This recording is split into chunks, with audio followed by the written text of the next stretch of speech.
Let's cultivate our motivation.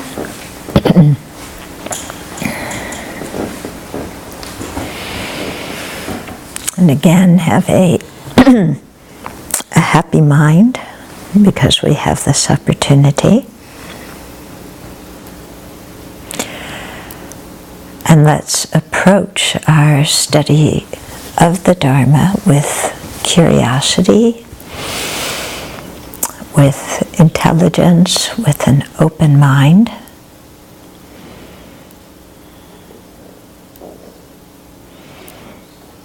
And know that studying the Dharma is not like studying other topics. We have to approach it in a very different kind of way.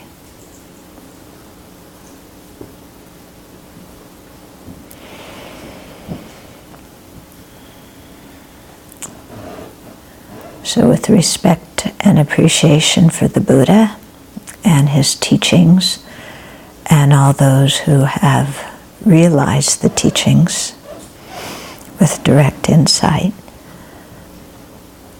then let's cultivate the same motivation the Buddha had for practicing the path. The aspiration for full awakening, for the welfare of all beings. And so let's learn and study with that kind of motivation now.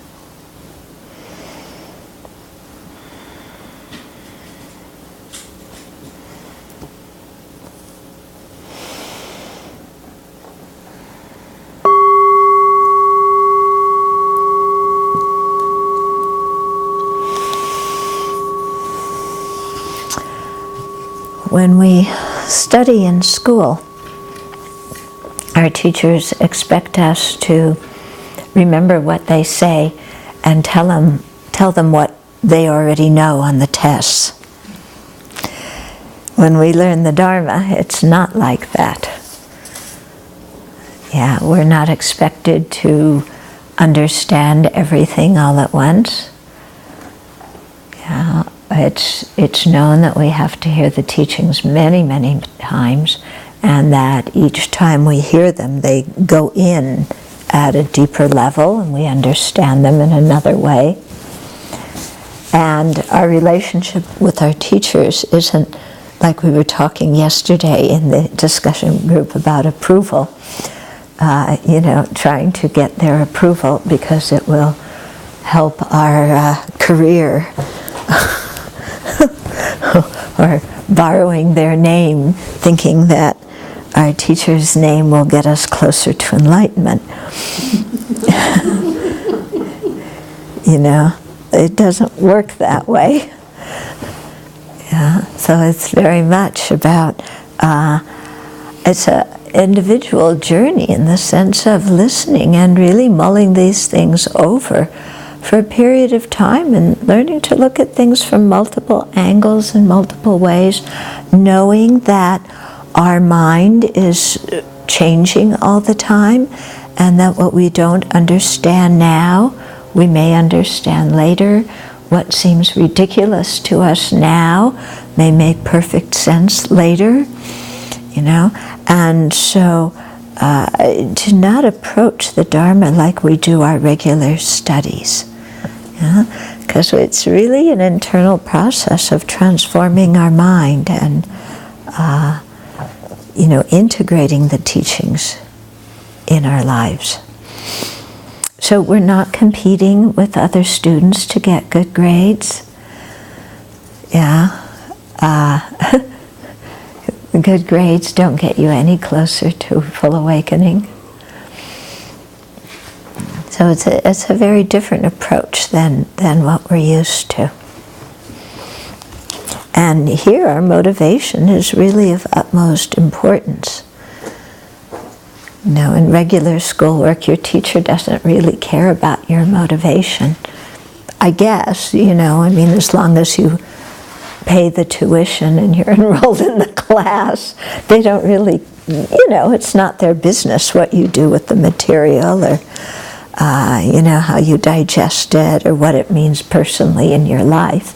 Although I'm sure some teachers really want to inspire and make an impact on, the way their students live life. Some may want that. But in general, it's not that way. Whereas in a Dharma context, your teachers are quite interested in how you're personally applying the Dharma, and in your spiritual practice, in your awakening. So quite different. Yeah. Also, Dharma teachers are not like therapists. In the West, sometimes people get it a little bit confused. Yeah. And our Dharma teachers aren't like therapists. They're, I thought my teacher would be so interested in hearing my whole story. And this and that and the other thing. Nothing. Wasn't interested at all. Zero.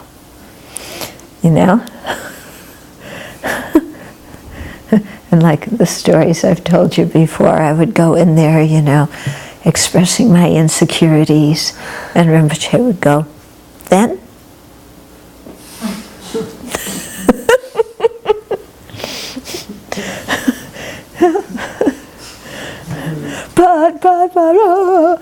Then? Yeah, so it's a very different kind of education that we're receiving. Yeah. There was a lot of meaning behind that word then. Yeah, a lot of meaning, but it was for me to figure out. Okay, so we were, last week we completed verse 275, but there was a concluding verse, a summarizing verse that we didn't get to. So I just wanted to do that briefly and then get into chapter 12. So the summarizing verse is not knowing how to posit continuity and transitoriness. They say time is permanent and that 3 times exist substantially. Having understood that phenomena are like optical illusions, learn how the 3 times are perceived. So this was the whole purpose of the 25 verses that came before. Okay, so not knowing how to posit, to understand continuity, without there being something truly existent that continues from one moment to the next. Yeah, and without being able to posit transitoriness, in other words, impermanence, the fact that things are arising, abiding, and ceasing in each moment, then these different schools, some non-Buddhist and some Buddhist, say that time is permanent, in other words, it doesn't change, or that things in the 3 times substantially exist. So there is next week's class substantially exists somewhere, as does last week's class. Yeah, that doesn't make any sense. So, the point that why he's teaching all of this is to help us understand emptiness. So he says, having understood that phenomena are like optical illusions. Okay, they are not optical illusions. They are like optical illusions. There's a big difference between the two. Okay, because when you have an illusion, the thing that's appearing doesn't exist. Yeah, when you see a face in the mirror, there's no face in the mirror. When you're going out of the haunted house at Disneyland and you look in the mirror and there's a ghost sitting next to you, there's no ghost. Okay, so that's an illusion. Things are like an illusion in that they appear to exist one way but do not exist in that way. In other words, there's a false or deceptive appearance. Okay, so if we were to say that regular, conventionally existent things were illusions, that would be tantamount to saying that they didn't exist, which is not true. They don't inherently exist. However, they do conventionally exist as dependent arisings. And the appearance of them as truly existent is deceptive, is false. Okay, so if we can understand that phenomena exist that way, why? Because they're dependent arisings. They don't have their own essence somewhere inside of them. Yeah. So having understood that phenomena are like optical illusions, learn how the three times are perceived. Okay? So the three times exist nominally, not substantially. Yeah, they're affirming negations. But they don't exist now. They exist, but they don't exist now. Okay, then going into chapter 12. So here again we're refuting wrong views, and especially refuting the true existence of that which is viewed. Okay, that's what this chapter is about. Actually, this chapter talks a whole lot about why the Buddha is a reliable guide to teach us about the ultimate nature. Okay, and let me see if I can find the concluding verse, because I figured out that it's good to read the concluding verse at the beginning. Oh, I don't have it here. We'll read it next time. Oh, you have it in here? Okay. Thank you. The concluding verse. Become a proper vessel for good explanation and learned in the non-inherent existence of dependent arising, the final object of the path that severs worldly existence, the understanding of which frees from attachment to extreme views. So that's what this whole chapter is going to get us to think about. Okay? Become a proper vessel for good explanation. In other words, make ourselves into a good, qualified disciple, and make ourselves learned in the non-inherent existence of dependent arising. In other words, that things that arise dependently don't exist inherently. So this is the opposite of what the lower schools say. They say things are dependent arising and exist inherently, because if they didn't exist inherently, they wouldn't exist at all. So we're trying to realize the opposite, that emptiness and dependent arising go together. Okay, so this non-inherent existence of dependent arising is the final object of the path that is seen by meditative equipoise. It severs worldly existence because it perceives, the wisdom perceiving it cognizes exactly the opposite of what ignorance cognizes. So it has the power to eliminate ignorance. The understanding of which frees from attachment to extreme views. So when we've understood the emptiness of dependent arisings, we're no longer clinging, attached, insisting we are right, because we like to be right, about having wrong views, such as things are inherently existent or things don't exist at all. Okay, so that's what we're aiming to understand in the next 25 verses. So Joe Blow starts off this chapter, our good old friend Joe Blow. He says, even though the Buddha clearly and extensively explains selflessness, how come most people don't follow these teachings? Yeah, good question, isn't it? Yeah, and what comes out in this chapter is very often when people don't understand something, they blame the person who's explaining it for not teaching it properly, or not being coherent in their presentation, or whatever it is. So we're going to question that view here. Okay, so the answer is, although the teacher formulated it, okay, the teachings on selflessness, and those who elucidated it may be great, a listener with great qualities is very hard to find. Okay? So get ready to be humble. Yeah? So it's really saying that, here the Buddha is teaching these profound teachings, but to find somebody who is qualified to understand them correctly, very difficult.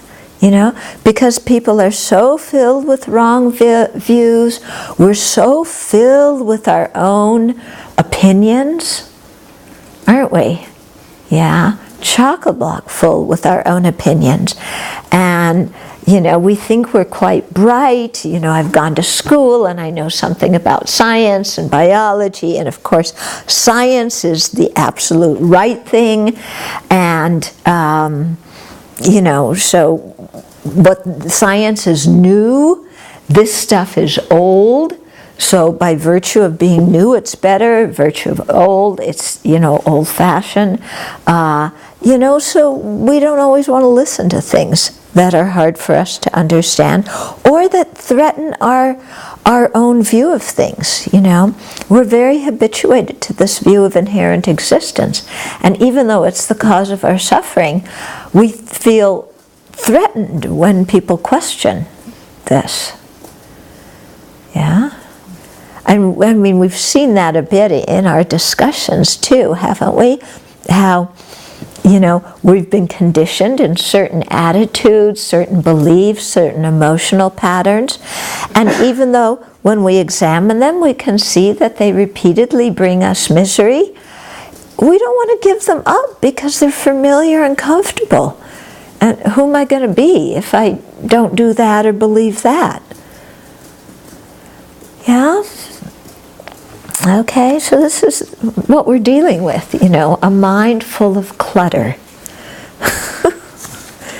to put it mildly. Cluttered by all of our opinions. Yeah? I don't know about you, my opinion factory never shuts down.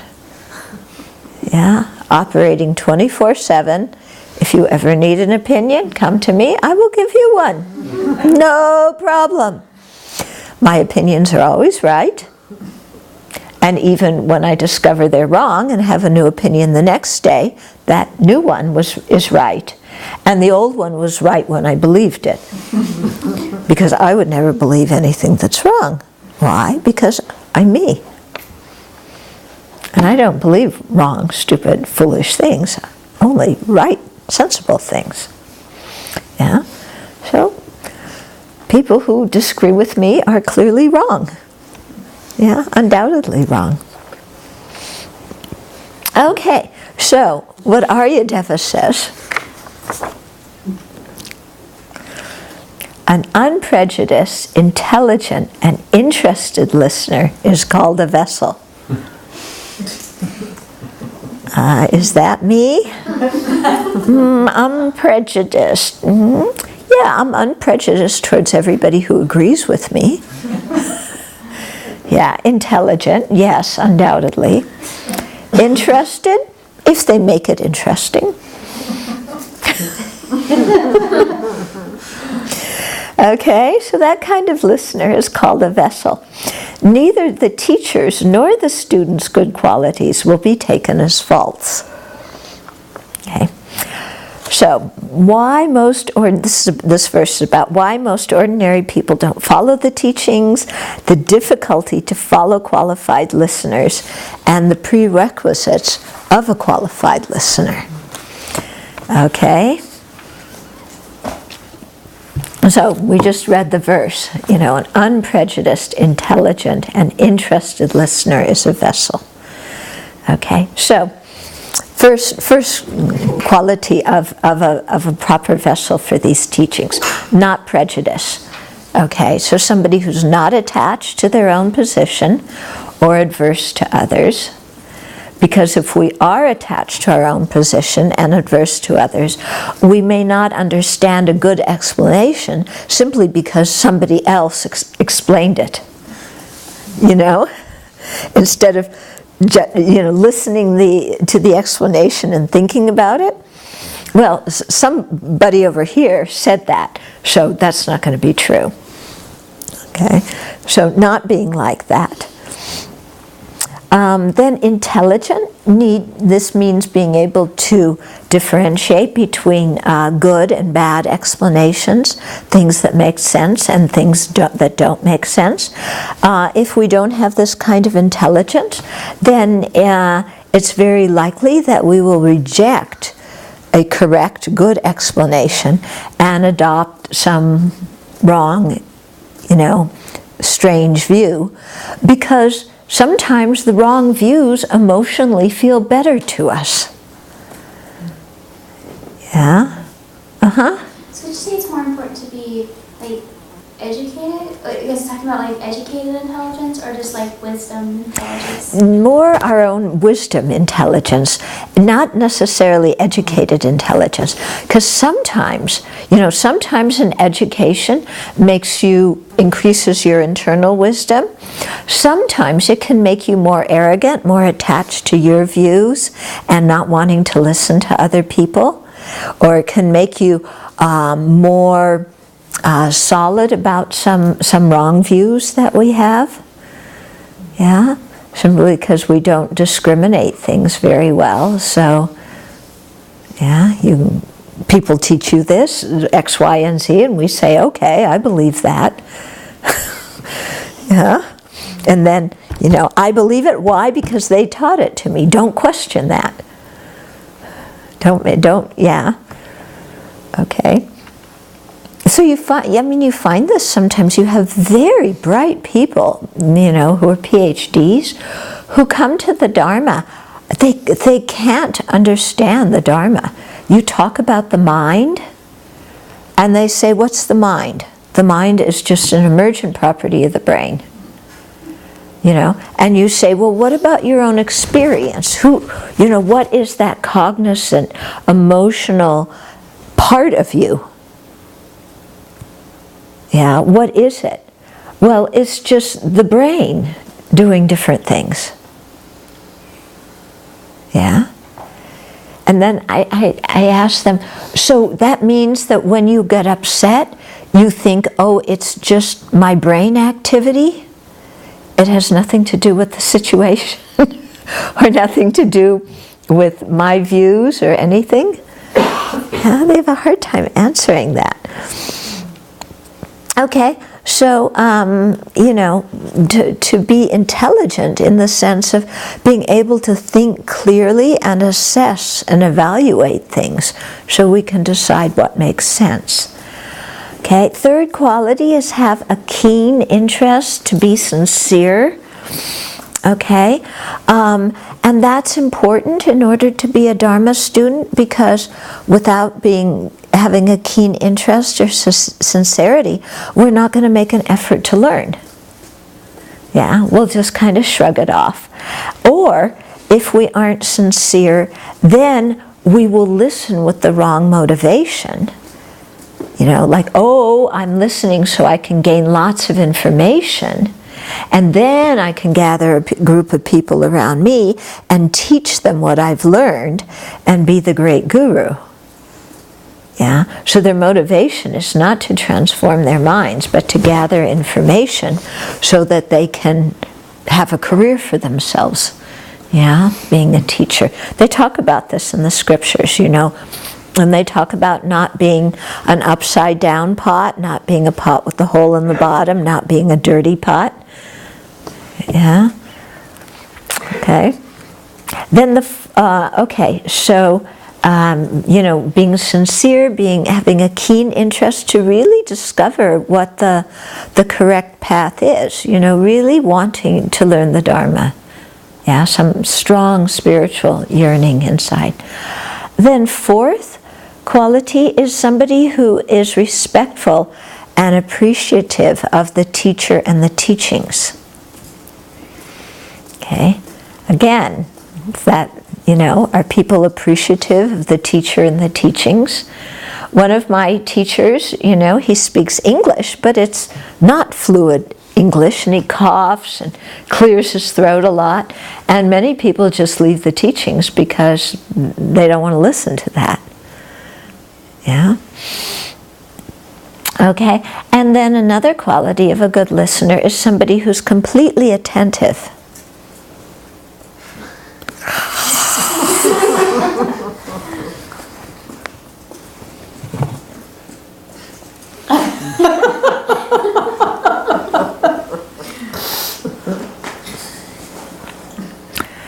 Yeah, okay. So these are 5 qualities of a suitable vessel.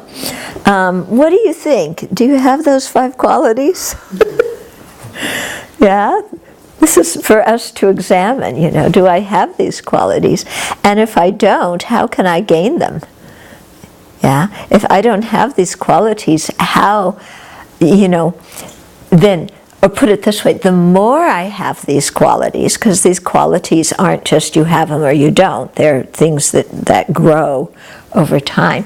The more I have these qualities, the more I'm going to benefit from hearing the teachings and studying. Yeah? But if I don't have these qualities, then my mind's going to be pretty obscured, and I'll lose interest or blame the teacher or whatever it is. Okay? So, not prejudiced, being intelligent, having keen interest and sincerity, respect and appreciation to the teachings and the teacher, and complete attention. So to, do some checking for ourselves to make ourselves into a good disciple. Yeah. We kind of come in the West, we're so self-confident, we come in, yes, I'm a great disciple, you should teach me the highest teachings. Yeah. I paid for the course. Yeah, now you teach me, and it better be good teachings. Otherwise I want my money back, or I want my dana back. Yeah? We have this kind of consumer mentality. Yeah? I paid, now you deliver. And I can sit there and judge. And you know what? You really need diction classes. And you need English grammar classes. And you need, vocabulary classes. This vocabulary is terrible that you're using. And, right? We sit and critique the teacher instead of really listening to the content of what is being said. And of course the teacher has to be amusing.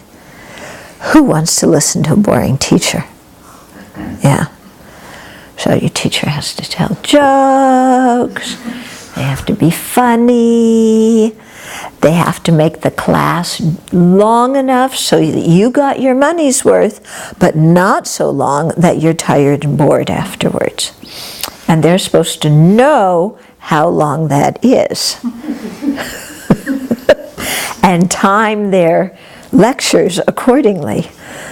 Yeah.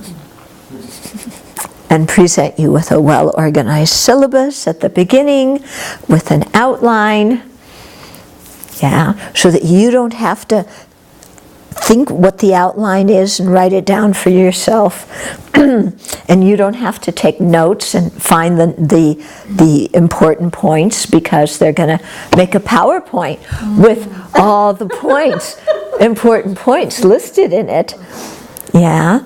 So that when because you don't have time to go to class, so that when you're at home, you stretch out with your tea and your cookies. You can just sit there and listen, and all the important points come up. And, when it gets too boring, you just turn it off. Go to sleep. Right?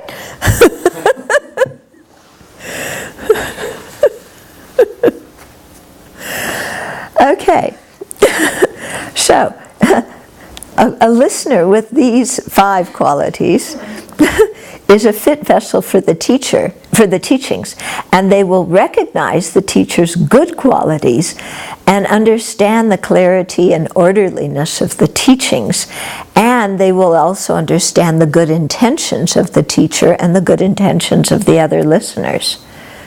Yeah, if they don't have these good qualities, they may see the teacher's lack of self-interest as a fault.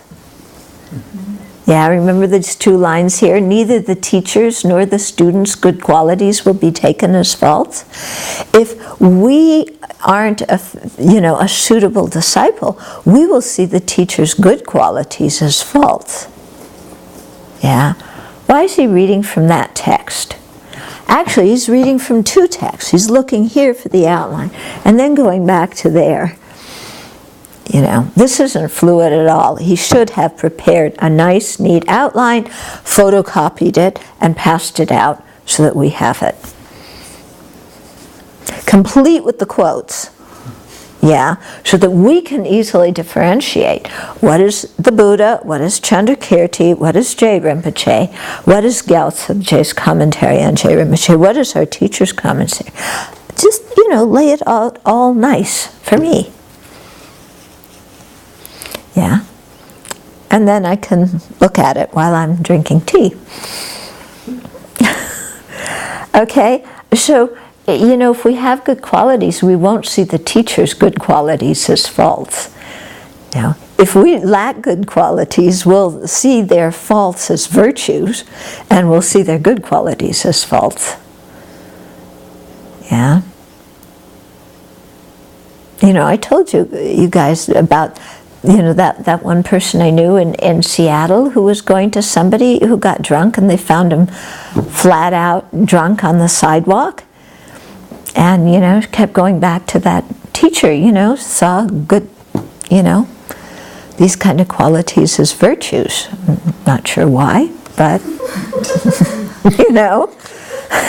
oh well. Okay, so then, so that's the way we should train ourselves. Then, there's the explanation too of the qualities of a teacher to look for.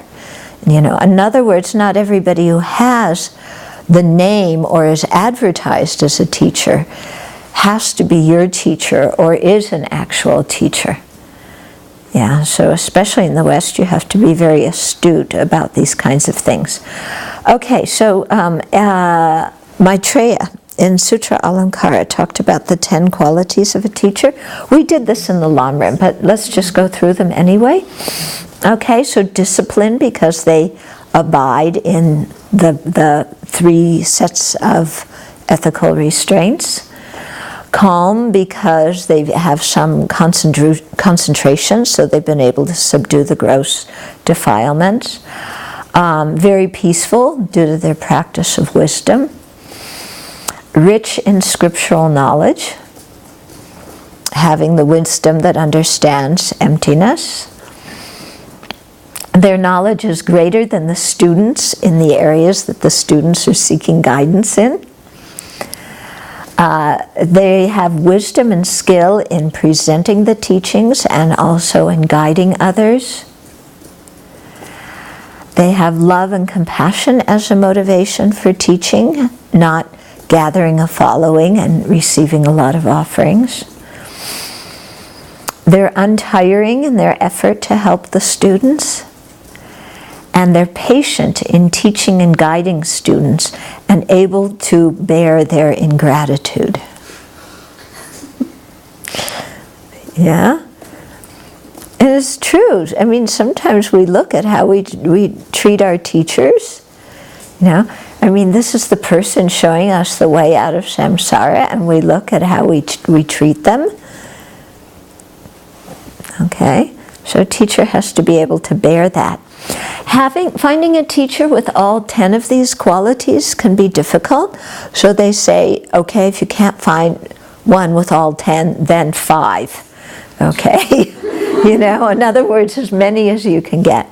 Or at the bottom, bottom line, A teacher should be somebody who has more good qualities than bad qualities, somebody who is more interested in future lives than in the present life, and someone who cares more about others than about themselves. Okay? So, when you think about becoming a teacher, you have to look at these things and say, boy, do I have them. And I have to look and say no, and then why am I teaching? Because my teacher told me to. That's the reason, Otherwise, these things don't apply to me. I'd much rather have chocolate cake. Yeah, pleasure of this life. Okay. So we covered 2 stanzas already. We are moving along. Okay, so verse 277. So here, he means the Buddha. He explained existence and its causes, the means to peace and peace itself. What people do not understand is seen as the subduer's fault. So the Buddha taught existence and its causes. In other words, he taught cyclic existence and its causes, the first 2 noble truths. He taught the means to peace and peace itself. The means to peace is true paths, and peace itself is true cessations. Okay, so he taught all 4 noble truths. And what people do not understand is seen as the Buddha's fault. That the Buddha didn't know what he was talking about. Okay, so this verse is talking about the disadvantages of a listener not possessing the requisite qualities. Yeah, as we pick faults in the Buddha.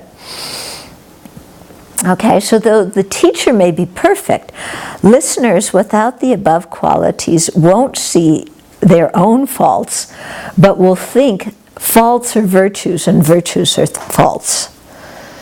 Okay? So you go into a teaching, and I have no faults. Yeah, but the teacher has faults, and we think that the teacher's good qualities are faulty, and their negative qualities we think are great. Yeah? And especially in the West, kind of if a teacher, acts in certain ways that, the students think is just so entertaining, it may not be virtuous, but the students think it's great. Yeah? Okay, so the Buddha taught true suffering, true dukkha, true origin, which concern worldly existence. He taught the true paths, the Noble Eightfold Path, liberation, nirvana, emptiness, which applies to the last 2 noble truths. Okay, so he taught the 4 noble truths for people who are seeking liberation, but ordinary people who make no effort to learn, think, or meditate on the teachings don't know that they lack the qualities of a suitable vessel. Yeah, like us.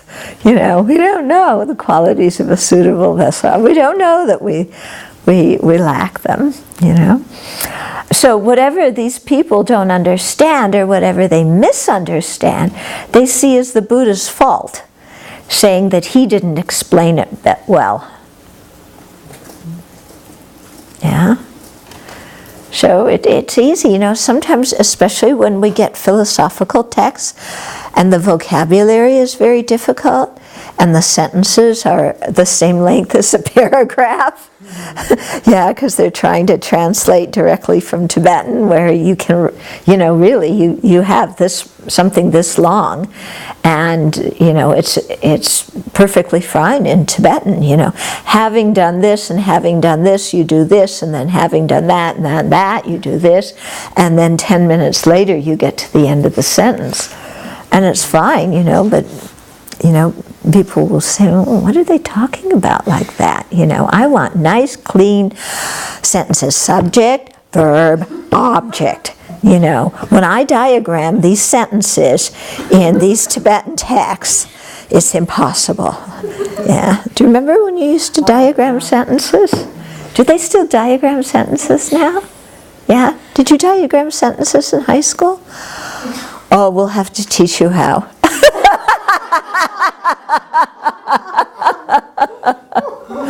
Mrs. Sloan will be proud of me. My high school English teacher. Okay. However, a blind person's inability to see is not the fault of the sun.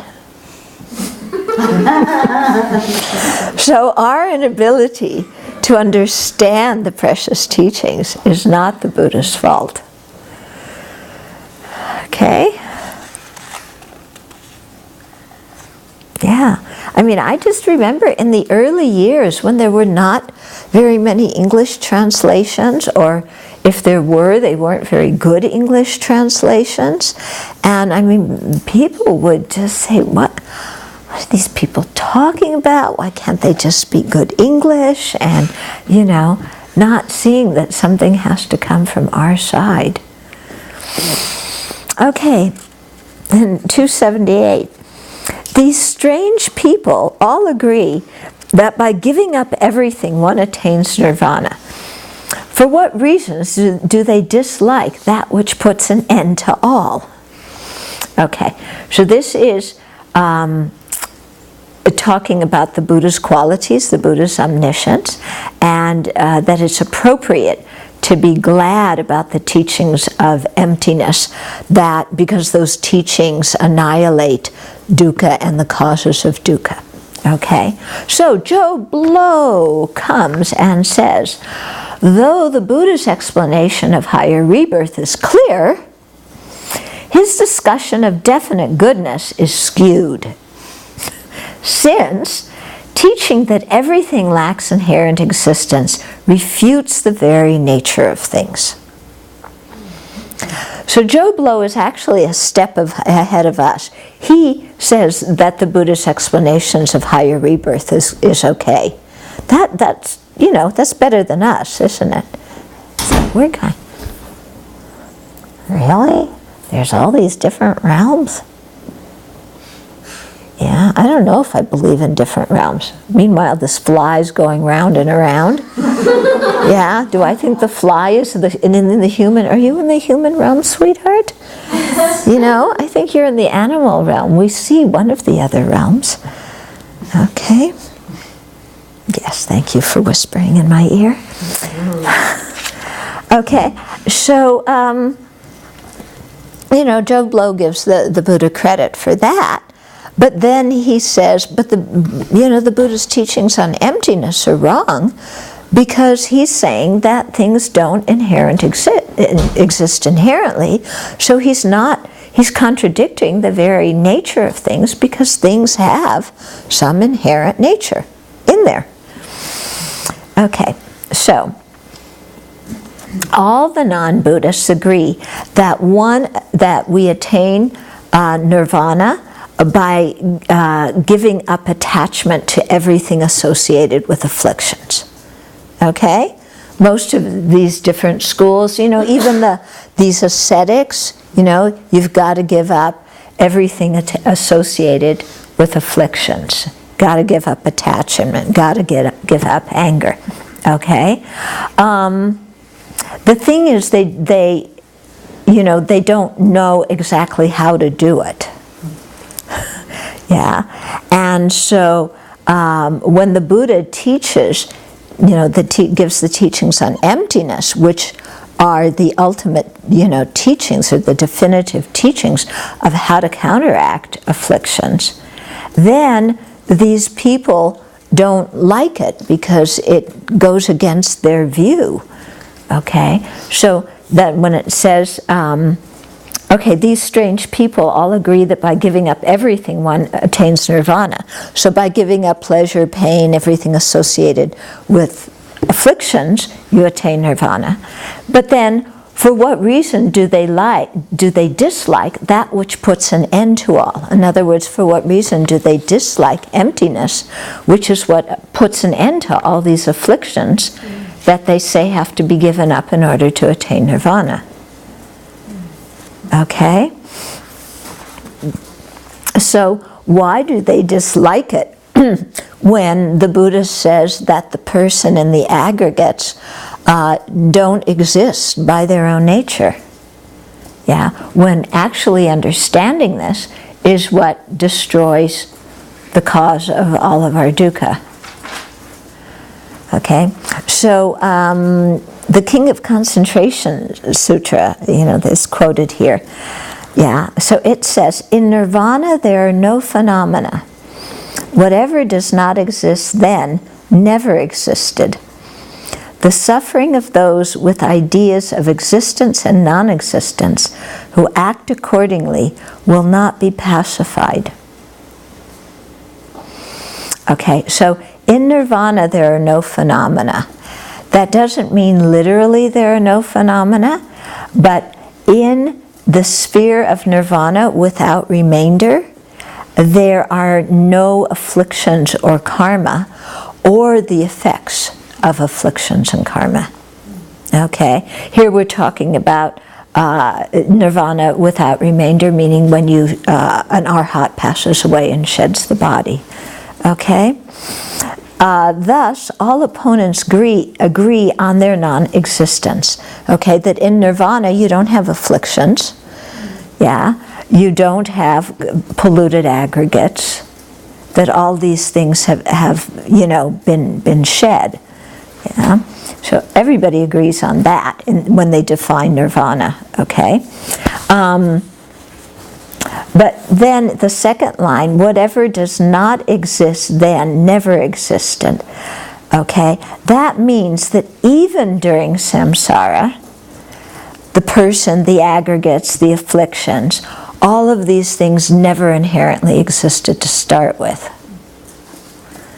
Okay, since only the Buddha's teachings have undistorted statements about emptiness, and non-Buddhists don't mention emptiness, we should recognize that the teachings on emptiness are something unique to the Buddhist tradition. Okay, and that without them, this verse says, the suffering of those with ideas of existence, in other words, inherent existence, and non-existence, meaning total non-existence, okay, who act accordingly with those ideas, yeah, their suffering will not be pacified. Why? Because they don't have the correct view of emptiness. Yeah. Okay, so the point here is to really see that the Buddha's teachings on emptiness are something unique to the Buddha Dharma, and that if you really think about them, they hold true, and they can really change your life very significantly. Verse 279, how will one who does not know the means to give it up do so? Certainly, therefore, the subduer has said, there is no peace in any other teaching. So this verse is talking about why there's no liberation in any other teaching other than the Buddha's. Okay, so I know this is a topic of concern a lot in the West. People talk about it, and Jeffrey kind of hinted at it, in his last thing. Like, can you get enlightened by some other teaching? Or are we going to actually find ourselves as Buddhists saying, we're the one right one, everybody else has the wrong view, just us? Okay, so what I find to be the way around that is, and when people ask me this question, is I say, if other religions, or faiths or philosophies or whatever it is, if they have the teachings on emptiness, then yes, people can attain liberation by following those teachings. Yeah, that's true, isn't it? Mm-hmm. Yeah, if whoever said it, whatever philosophy it's in, if it has explains emptiness correctly, you can attain realizations by following that. Yeah. It is not up to me to judge, when somebody asks me which traditions have the view of emptiness and which don't, because the Buddha taught different things to different people according to their inclinations, according to their tendencies, according to what they need to hear at a certain time. So some teaching may not express emptiness 100% correctly, but it can still be the best teaching for that particular person at that time. Yeah. So, when I watch what my teachers do, they always encourage people from other religions to practice the good things in their own religion. They don't come into an interreligious dialogue by saying, all you guys have the wrong views. Yeah, and what you think is going to bring liberation and rebirth in heaven is totally deluded. Forget it. You should all become Buddhists. None of the, wise Buddhist teachers say that. Yeah. But rather they see that, people have different tendencies and they're at different places on the path. And so whatever is suitable for a person at that particular time is the best teaching for them. Yeah?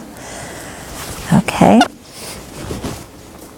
And, people often ask me, do you think that all the religions come to the same point? Do they all ultimately have the view of emptiness and all ultimately lead to enlightenment?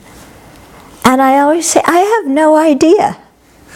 I haven't followed the path that I'm on to the end yet. So how am I going to judge anybody else's teachings to see if they get to the same place? Yeah?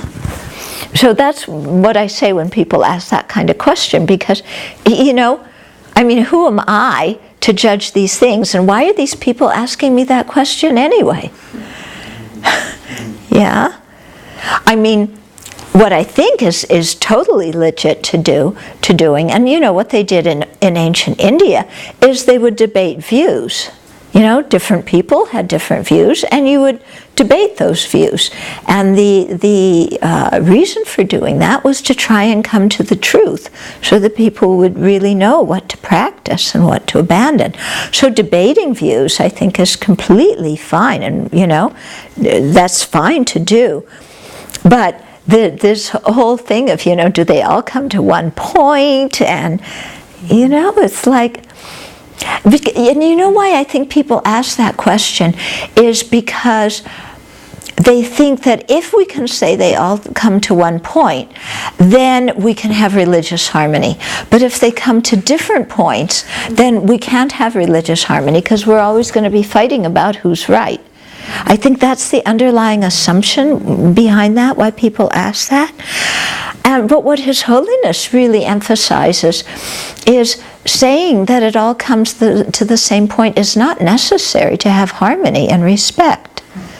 We should be able to see, like I was just saying, different people are attracted to different things because of where they are on the path and what their own tendencies are. And we should be able to accept that we have differences and still get along and respect each other. Yeah? Why do we have this idea that to respect somebody we have to think the same way?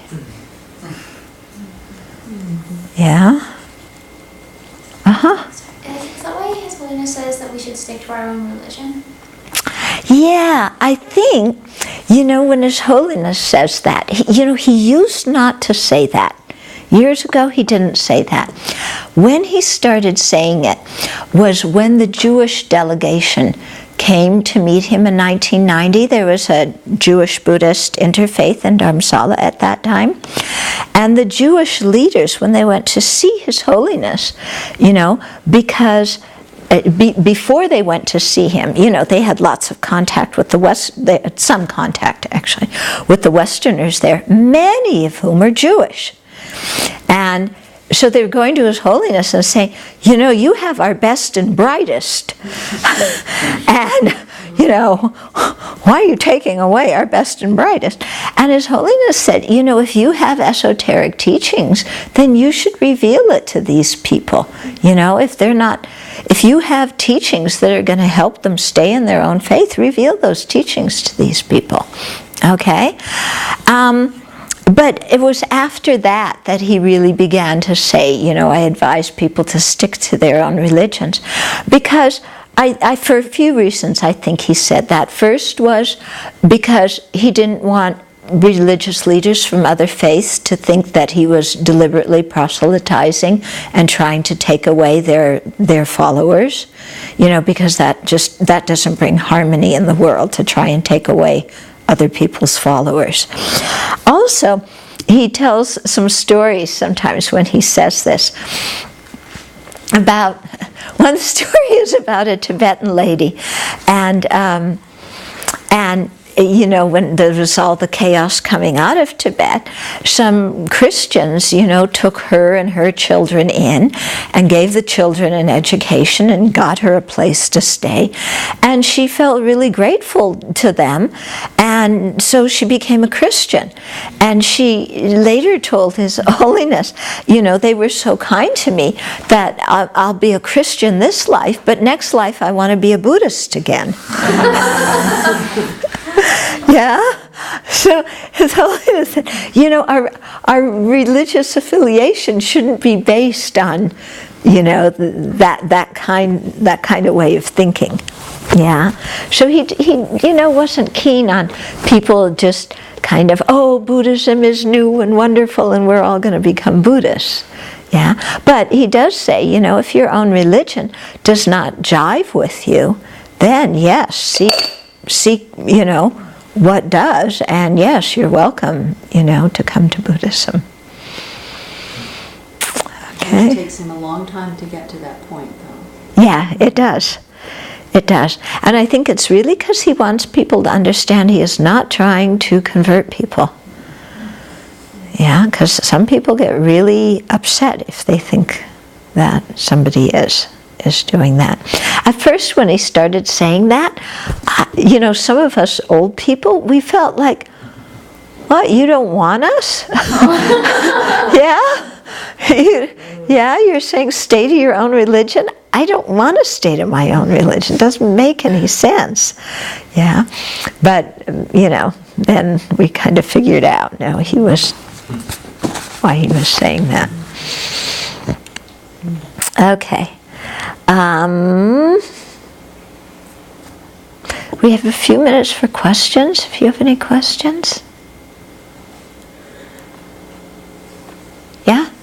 Question about kind of the listeners and teachers. When you raised that idea of the qualities of a listener and the qualities, you know, the people who lack that or whatever, I immediately thought of, you know, Devadatta, right? You what? Devadatta, yeah. Right, who was right next to the Buddha but could never receive the teachings. And I wonder, it's like, of course the Buddha had, you know, said to have had many, like infinite skillfulness and boundless compassion, and wondering how a situation like that could arise where there's someone so close but not receptive. Yeah. How do you explain that? Yeah, I mean, it's really some kind of very strange karma, isn't it? Right. Yeah, to be so close to the Buddha and yet so distant from the Buddha.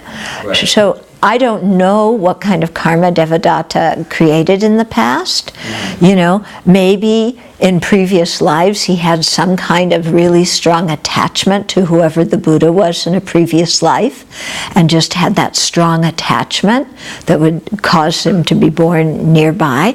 But, you know, the mind full of wrong views. So, but you know, you see the same thing now too. People will come to teachers and they'll like not be able to take the teaching in, or they'll really like the teacher's personality, but they won't be able to follow the teaching. You know, in the case of Devadatta, you know, his whole thing was he was just jealous and wanted to rival the Buddha. So, you know, his mind was very, very obscured, very obscured. Yeah. But, you know, when you look, like, what kind of karma? I mean, you see the two kitties there. Yeah. What kind of karma did they create in a previous life to be born at a Buddhist abbey, surrounded by Sangha, to hear teachings, to hear mantra, and to not understand anything except the sound of the food bowl with food in it? Yeah? What you know, karma did they create to be in this kind of situation? It's hard to fathom, isn't it? You know, or this fly that's been alighting on all of us, you know? How come this fly is here listening to teachings like this, but no capability to understand?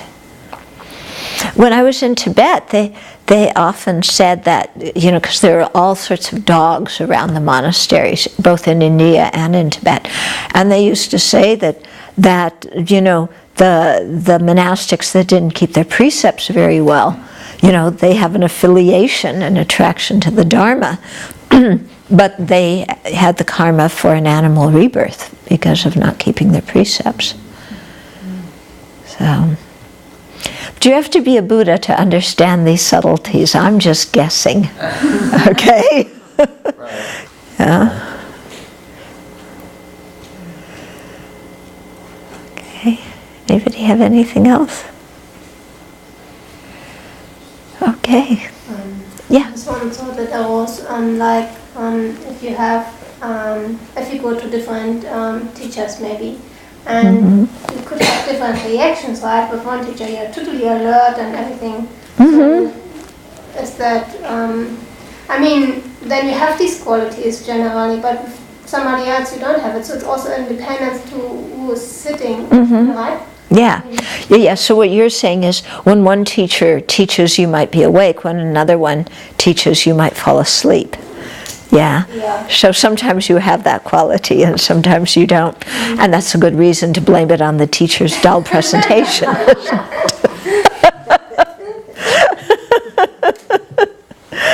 Yeah. So it's always a thing of trying to make ourselves into better and better vessels for the teachings. Yeah. When we fall asleep during teachings, you know, when we're drowsy, because it's a very interesting thing, getting drowsy in teachings.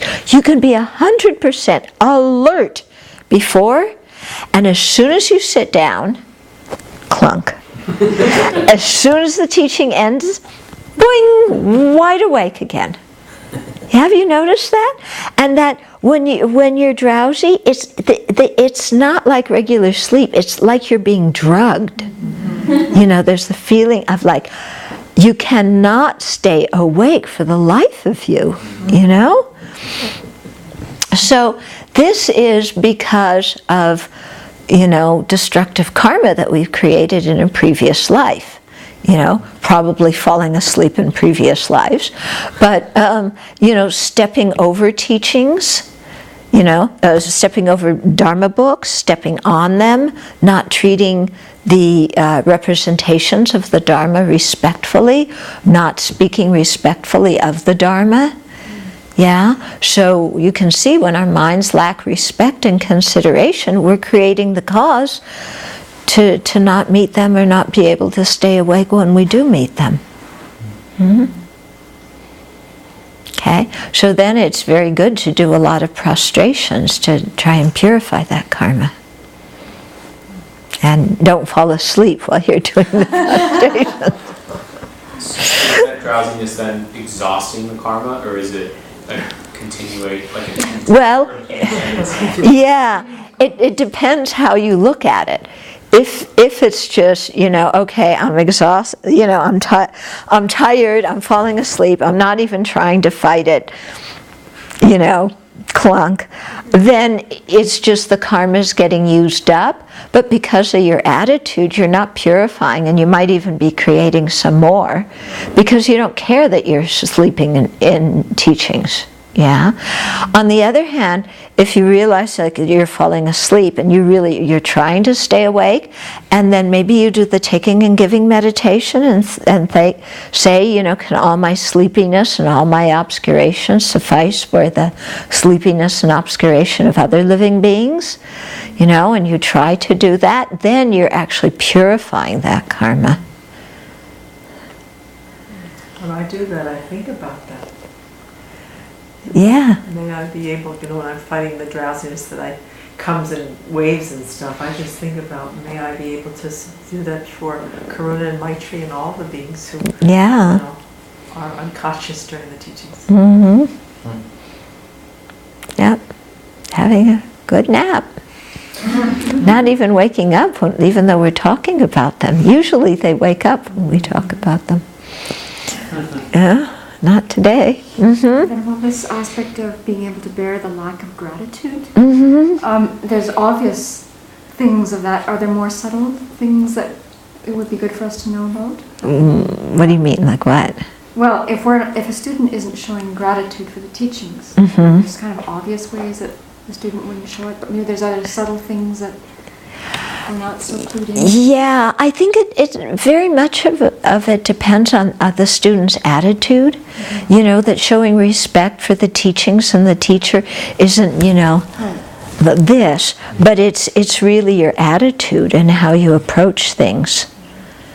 Yeah, not an overt display of devotion. I mean, it is appropriate in certain circumstances, to have that display. And just because I'm saying this doesn't mean that you just say, okay, well, I don't need to show any respect or devotion at all, because that's just external stuff, so forget it.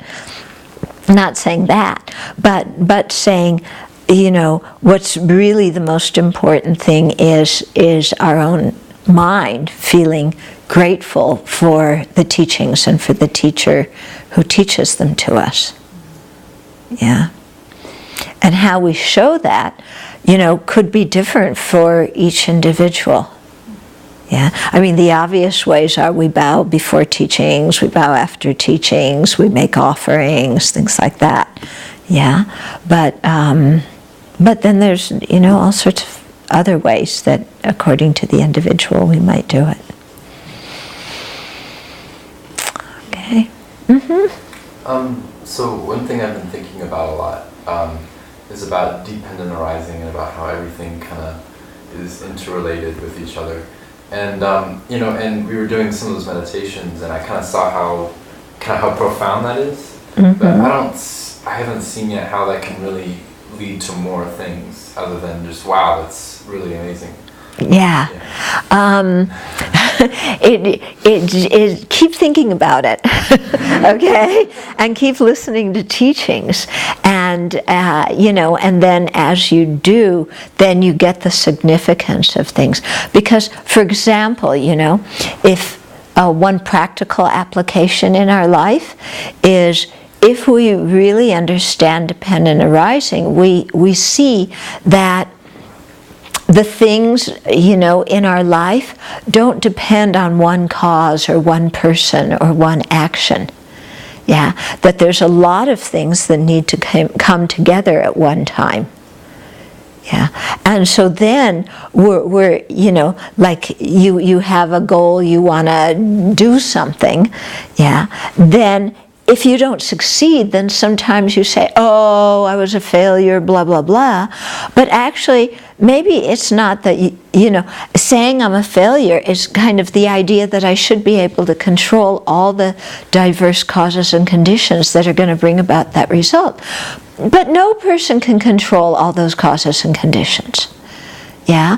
So when we realize that, then we can sometimes not judge ourselves so harshly about things, because we realize I'm just doing what is possible. I can't do what's impossible.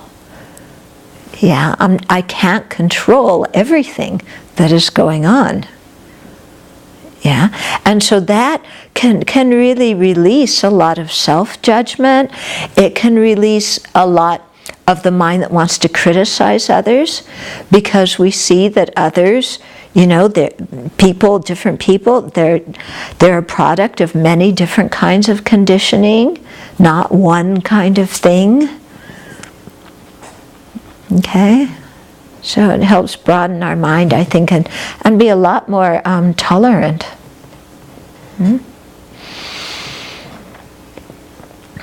Okay, but that's just one way. I mean, when you get into dependent arising more, then you see how it actually is a proof for emptiness of inherent existence. But that takes some time. Okay.